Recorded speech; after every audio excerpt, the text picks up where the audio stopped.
Questions to the Prime Minister. Liz Kendall. Question number 1, Mr. Speaker. Mr. Speaker, I've been asked to reply. Mr. Speaker, I've been asked to reply. My right honourable friend, the Prime Minister, is visiting the United States for meetings with President Obama. I'm sure the whole House will wish to join me in sending our deepest condolences to the family and friends of the servicemen who died in Afghanistan last Tuesday. Sergeant Nigel Coop from the 1st Battalion, the Duke of Lancaster's Regiment, Corporal Jake Hartley, Private Anton Frampton, Private Chris Kershaw, Private Daniel Wade and Private Daniel Wilford, all from the 3rd Battalion, the Yorkshire Regiment. These were men of outstanding courage and selflessness. This tragic incident will long be remembered by our nation because it reminds us all of the immense danger our armed forces regularly endure to guarantee the safety and security of our country. Mr. Speaker, we are also deeply shocked at the appalling news that a number of Afghan civilians were wounded and killed in Afghanistan on Sunday morning. And we send our sincere sympathies to the victims and families that have been affected by this terrible incident. This morning, Mr. Speaker, I had meetings with ministerial colleagues and others. In addition to my duties in this House, I shall have further such meetings later today. Liz Kendall. I'd like to associate myself with the Deputy Prime Minister's comments about the tragic events in Afghanistan. I'm sure members on both sides of the House express our deepest sympathies for the families who've lost loved ones at this deeply distressing time. Mr. Speaker, today the Prime Minister is in America, where unemployment is coming down. The economy is growing. In Britain, unemployment is now at its highest for 17 years and the economy is flatlining. Can the Deputy Prime Minister explain what's gone wrong? What went wrong was the Labour government for 13 years, creating the most unholy mess in 2008, which we're now having to clear up. The only way to get the economy moving is to fix the deficit, get banks lending money again, and making sure we have a tax and benefit system that pays people to work. Mr. John Redwood. He introduced a freedom bill to get rid of a lot of bossy and unloved regulations. Well, we are already, as my honourable friend knows, already introduced a large set of measures which have removed a lot of unnecessary clutter on the statute book, and any further opportunities to do so, we would grab that with open arms. Harriet Harman. Mr. Speaker, can I join the Deputy Prime Minister in paying tribute to Sergeant Nigel Coop of 1st Battalion, the Duke of Lancaster's Regiment, and from 3rd Battalion, the Yorkshire Regiment, Corporal Jake Hartley, Private Anthony Frampton, Private Christopher Kershaw, Private Daniel Wade, Private Daniel Wilford. They died in tragic circumstances, serving our country with bravery and with determination. Their deaths remind us of the great sacrifice our armed services make on our behalf, and our thoughts are with their families. I join with the Deputy Prime Minister in expressing our horror at the appalling murder in Afghanistan on Sunday of 16 civilians, including 9 children. We all deplore this crime and express our deepest condolences. Mr. Speaker, today's figures show unemployment up, and the hardest hit are young people looking for work and women being thrown out of work. The Deputy Prime Minister says the Liberal Democrats are making a difference in this government. With more than 1 million women looking for work, what difference does he believe he has made to those women? Mr. Speaker, of course, these figures, any increase in unemployment is disappointing. It is a personal tragedy for anyone who loses their job and for them and their families. I think she should be careful, however, not to pretend that somehow this is a problem which was invented by this government. Let's remember that the unemployment of women went up by 24% under Labour. Youth unemployment went up by 40% under Labour, remorselessly since 2004. So I suggest we all need to work together to bring unemployment down. Harriet Harman.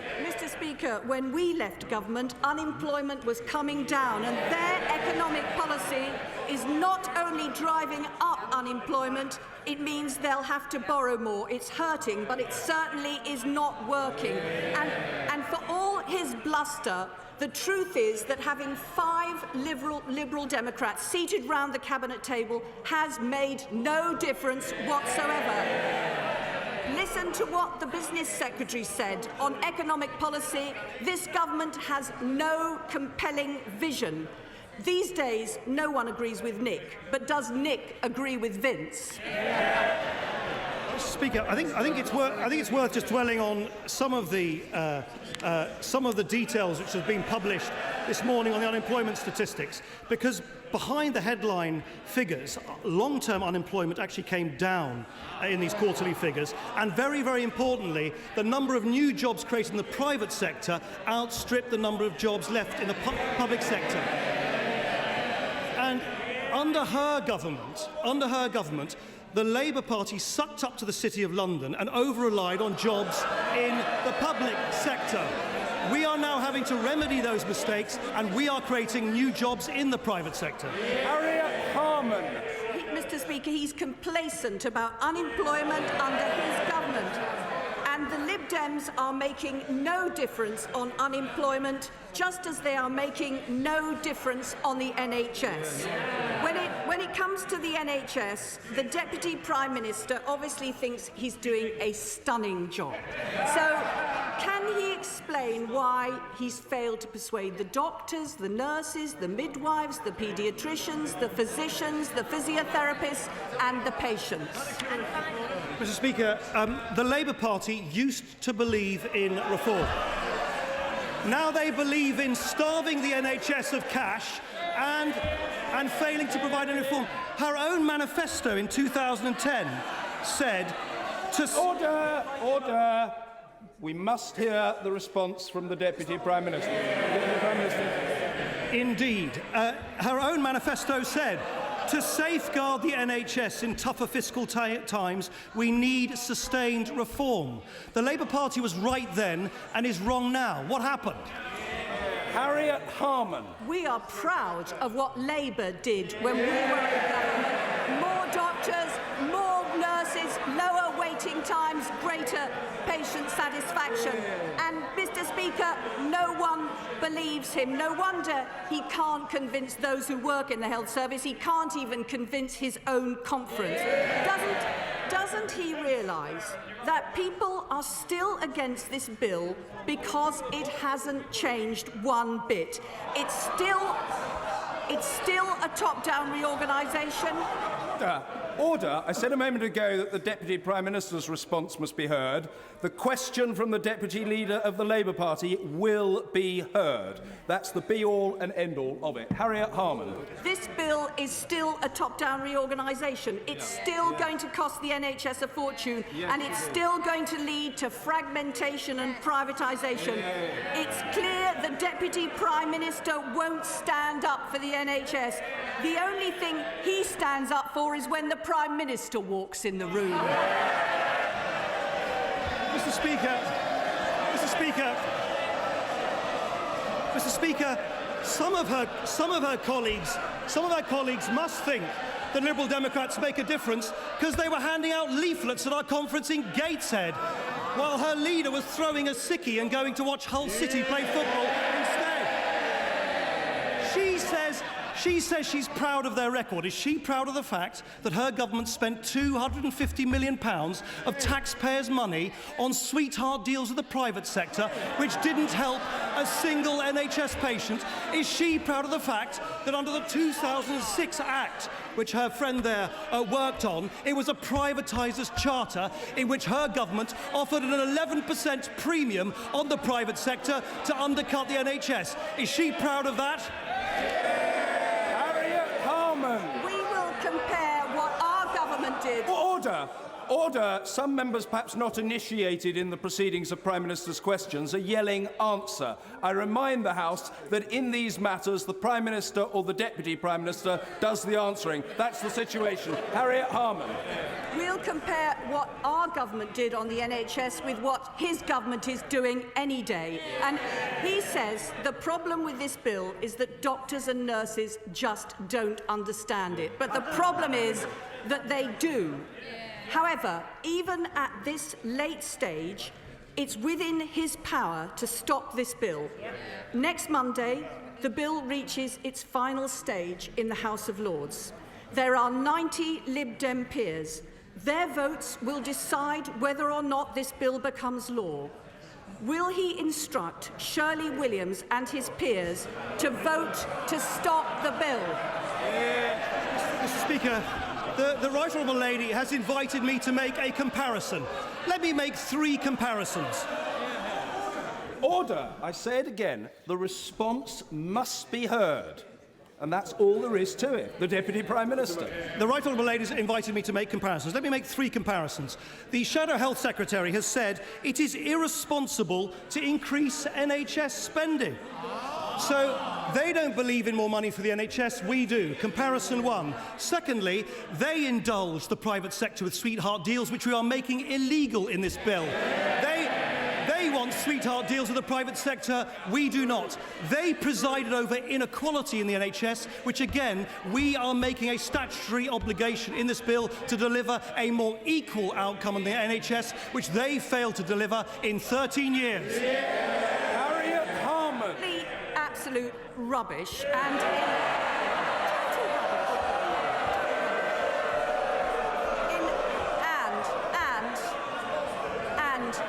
In undermining the NHS and making Shirley Williams vote for it, he's trashed not 1 but 2 national treasures.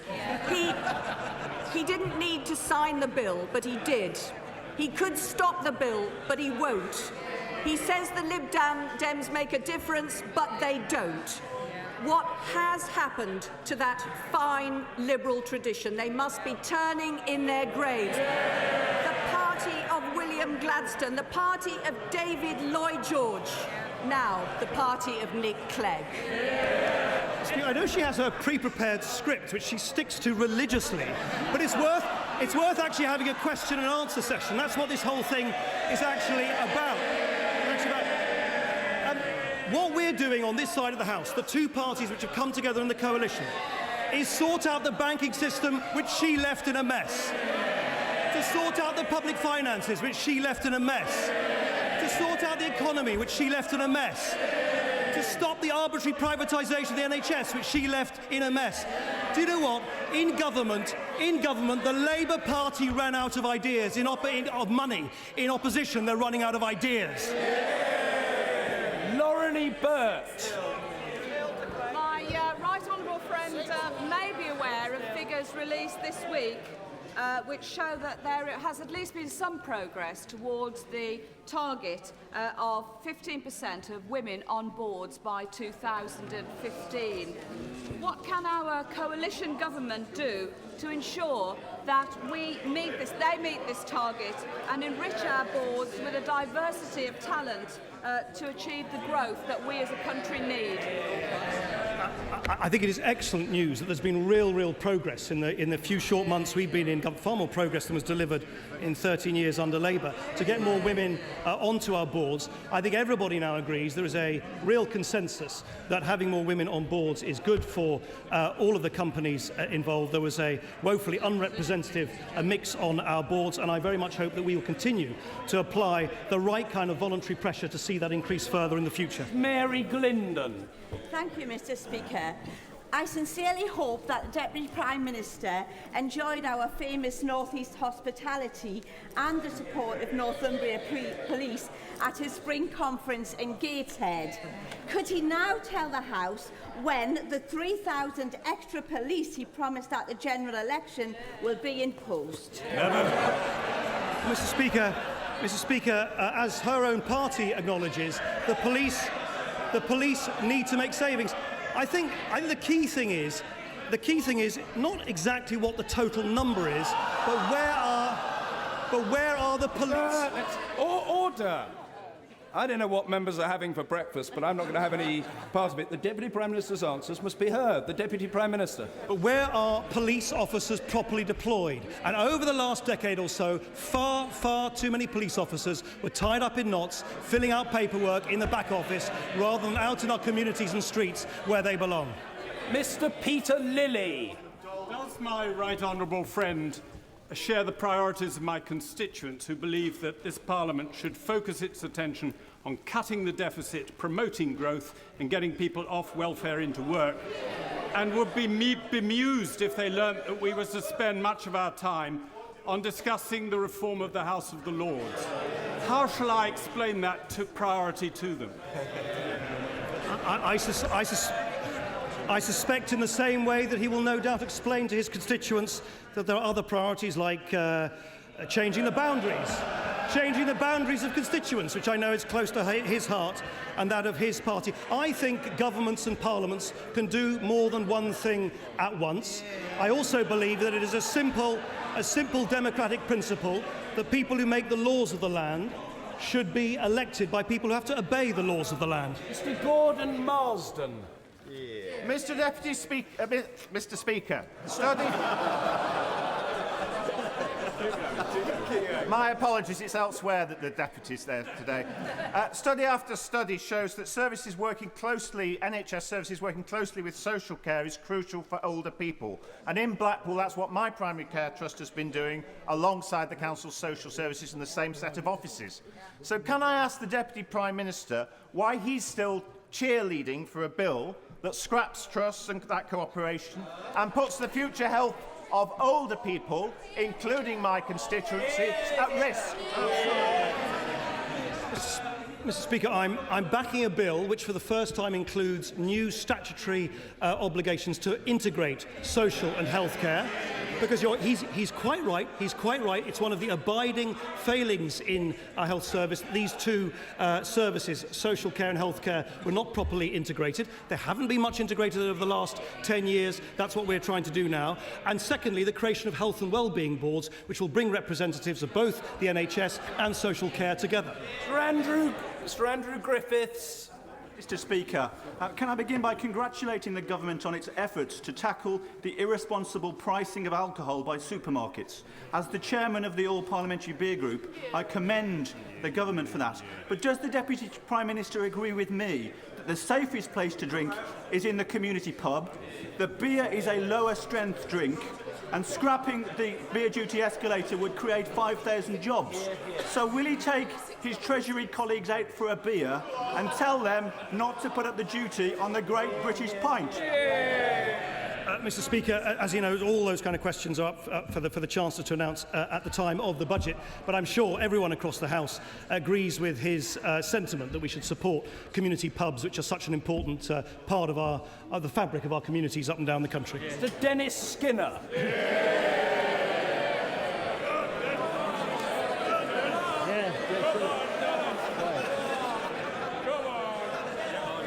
Is the Deputy Prime Minister aware that now that the gang of 4 Tories are gallivanting around America, he's got a chance to shine? Now, what does he really think about this Murdoch sleaze and the latest development? The Prime Minister riding borrowed police horses, having employed Andy Coulson in the heart of government, man to man. What does he really think? I'll give him a chance to separate him from the serried ranks of Tories behind him. Come on, be a man. Mr. Speaker, he...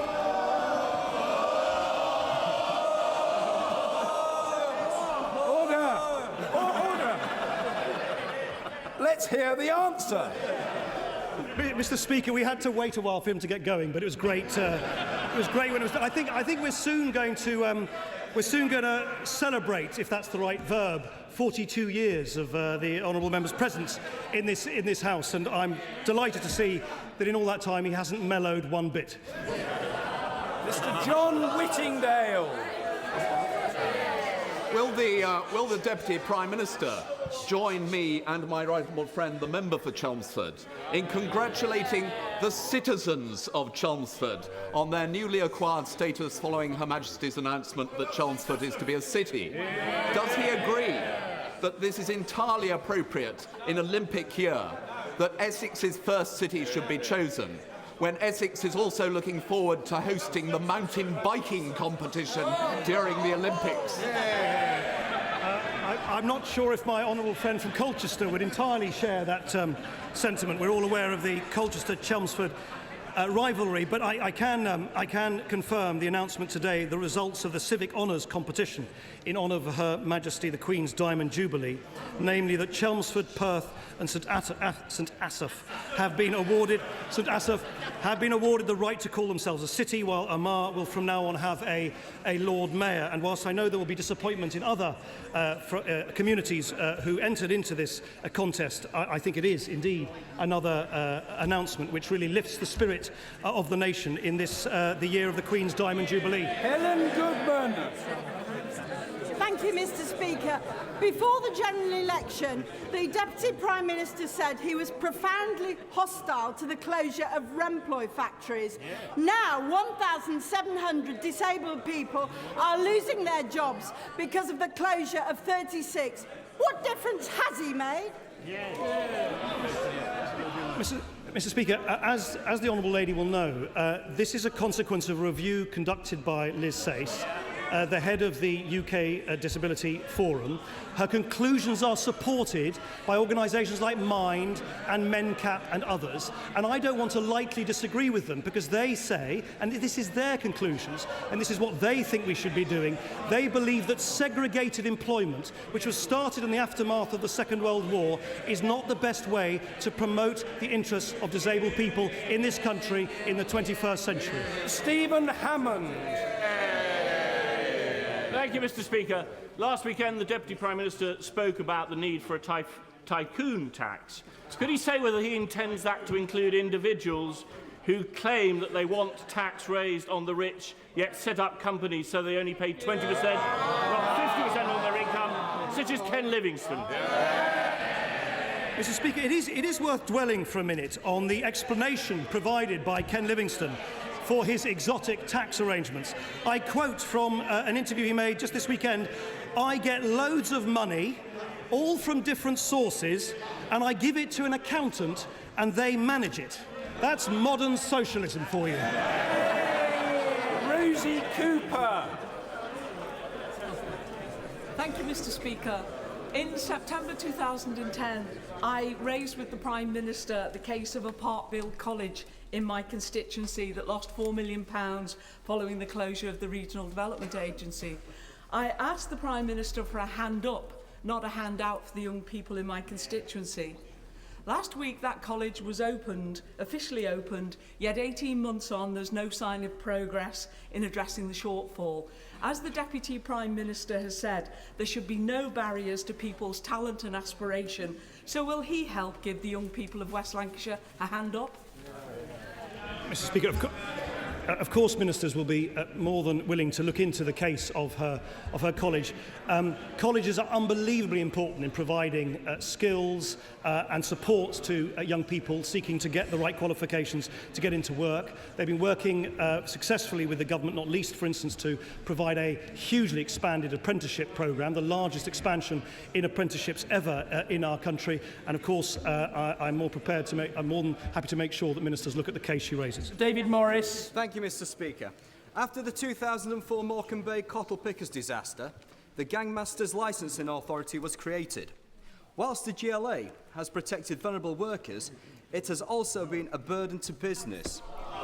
Can my right honourable friend assure me that any cuts in red tape will not leave workers unprotected, in particular the shell fisheries industry?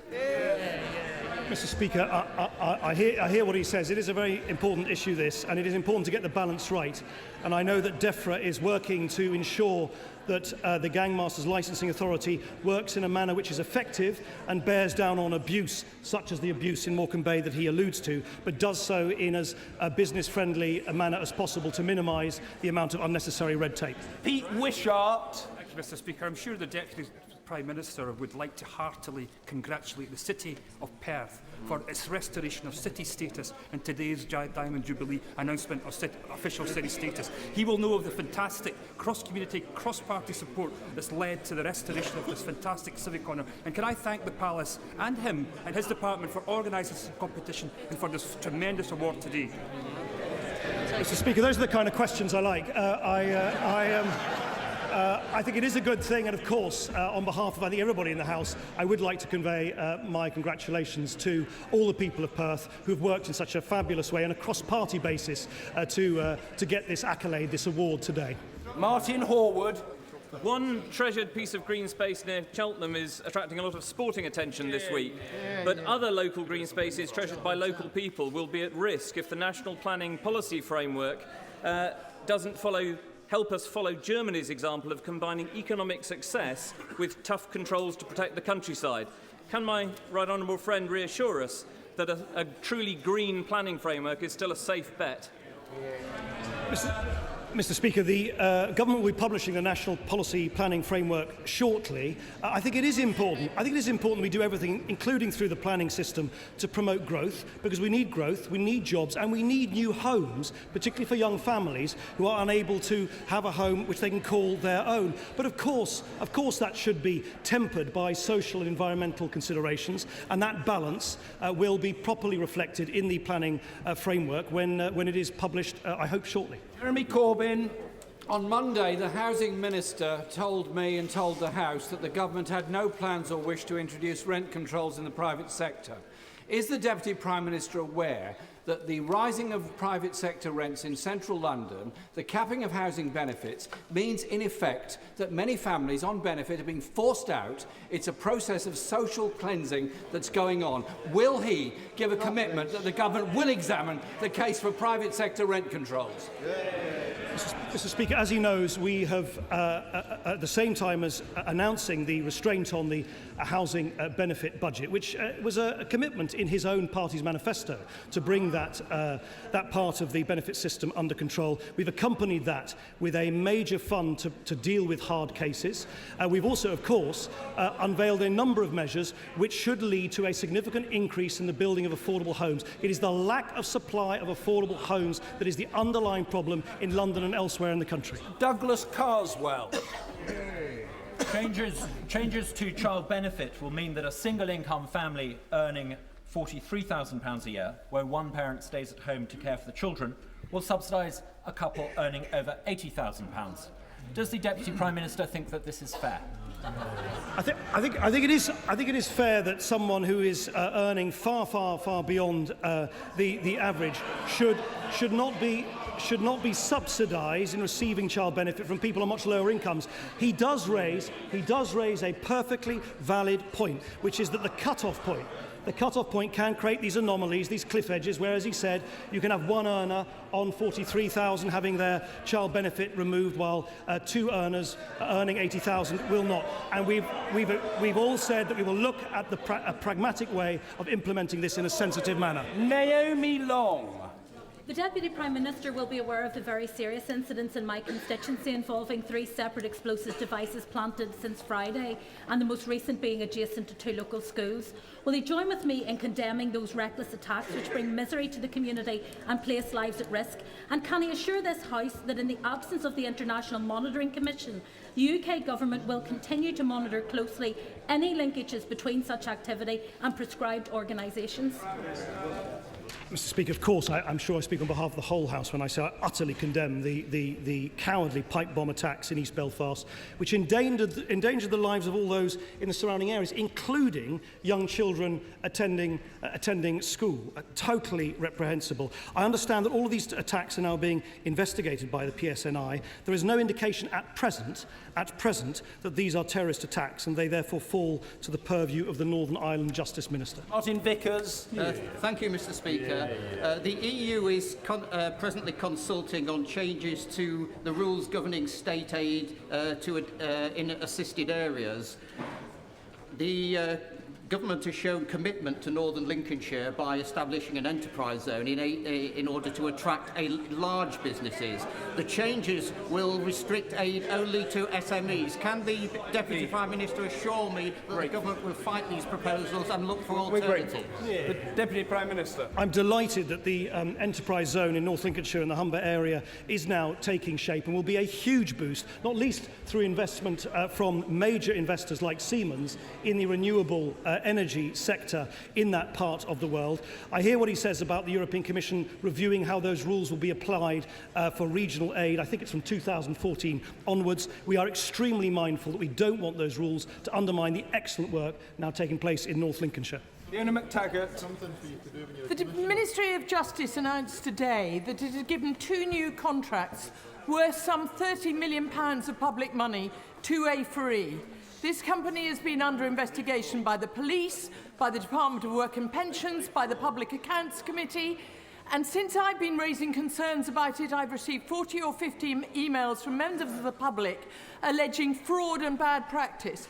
Is the government going to continue handing out public money to A4E? As she knows, she raises a very serious issue. The police investigation into the allegations of fraud in A4E contracts were all contracts, of course, entered into by the previous government.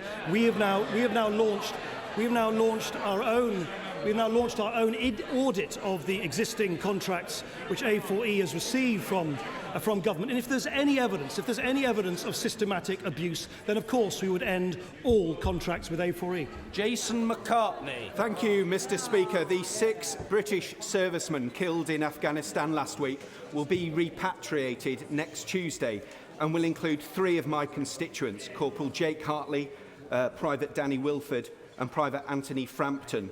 At this difficult time for the families, will the Deputy Prime Minister assure me and my constituents that everything is being done by the government to support the families?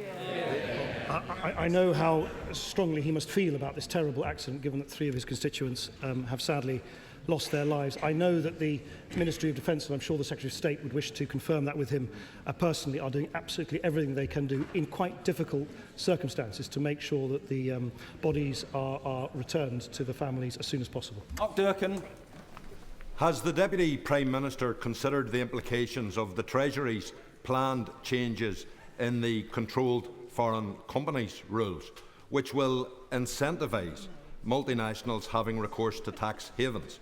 Opening this new tax loophole is estimated to cost developing countries some £4 billion in fair and much-needed revenue, and the Exchequer here £1 billion in fair and much-needed revenue. Will this perverse and invidious change be corrected in forthcoming budget measures?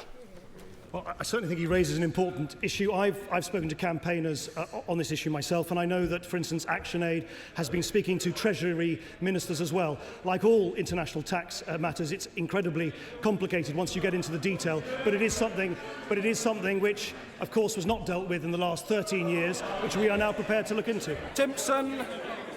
Will my right honourable friend join me in welcoming the launch today of the government's adoption action plan that sets out how we can achieve more adoptions more quickly? And does he agree with me that making adoption work well everywhere should be the priority of all of us who have the interests of vulnerable people at heart? Well, I'm sure he speaks on behalf of everybody in the House when we say that it is so frustrating for couples and parents who want to adopt children, and also not good for the children concerned when there are inordinate delays. And that is why I think it is a very good thing that there seems to be a general consensus that the announcements made recently by the Secretary of State for Education, the Prime Minister, to accelerate the adoption process will now indeed happen. Sir Stephen Hepburn.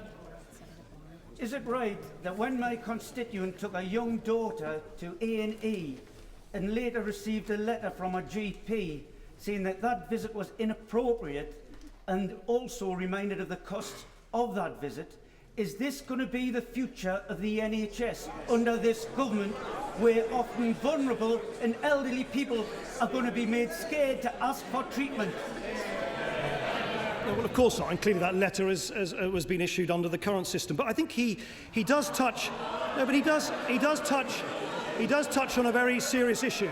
which not only we face in this country, but every single developed society around faces, which is we have healthcare systems which weren't designed for a massively ageing population, where an increasingly large number of older people have long-term chronic conditions and spend much, much longer in hospital than before. And that's why we need to make sure that they are kept well and strong in as much as possible in their homes and in their communities. That is what this NHS bill is all about. Liz Truss. Students at comprehensive school are just as likely to study A-level history as their private school counterparts. However, they're only half as likely to study maths or physics. What is the government going to do about the social mobility issue that we have in the sciences? And does he support the proposed Sir Isaac Newton Maths School in Norfolk to help address this issue? I think she highlights an incredibly important point. It's one of the reasons why the new English baccalaureate does place a great deal of emphasis on those scientific disciplines. It's why we've protected the science budget in order to send out a clear signal that we value sciences. It's why we've placed such an emphasis on STEM subjects, because we need more youngsters, particularly from disadvantaged backgrounds, taking up maths and science courses for our collective futures in the country as a whole. Thank you, Mr. Speaker. He says the health bill would be going through unamended without the Liberal Democrats. But will he listen to people up and down the country who know the real truth? That the Tories would not be getting their shambolic bill at all without him and his MPs propping them up.